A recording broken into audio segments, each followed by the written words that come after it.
Kwenye hili ninazo taarifa. Baraza la madiwani mmegawanyika, hamfanyi kazi, mnagombana kila siku. Nataka niwaambie, hatutawavumilia mkiendelea hivyo.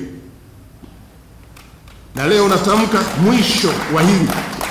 Kama mna tofauti zenu baada ya kauli hii, mimi nikitoka jioni kesho, nyie mkutane Jumatatu, kesho Jumapili, Jumatatu mkutane, malize matatizo yenu. Tunataka halmashauri iende, watumishi wafanye kazi yao vizuri, msiwakwaze.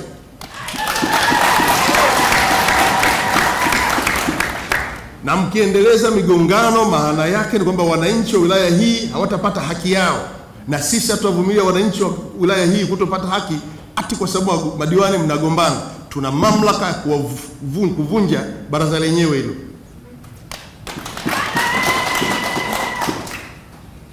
Lakini waheshimiwa madiwani, msifike hapo. Nenda mmalize tofauti zenu.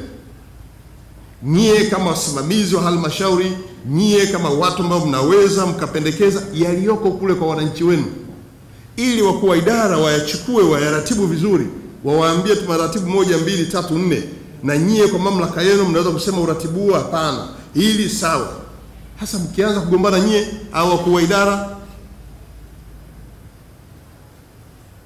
Waheshimiwa madiwani, nyie ni madiwani wenzangu.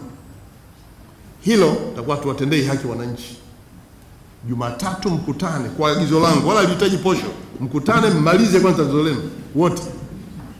Baki msiye mkambana tena diwani, mkurugenzi posho. Mkutane mmalize tatizo lenu. Alafu mwaite wakuu wa idara, mseme tumemaliza, sasa twende pamoja. Haiwezekani mimi nitajua tu. Na hapa siondoki, naondoka tarehe 1, nataka nijue mmemaliza. Kama mjamaliza nijue, nitaamua.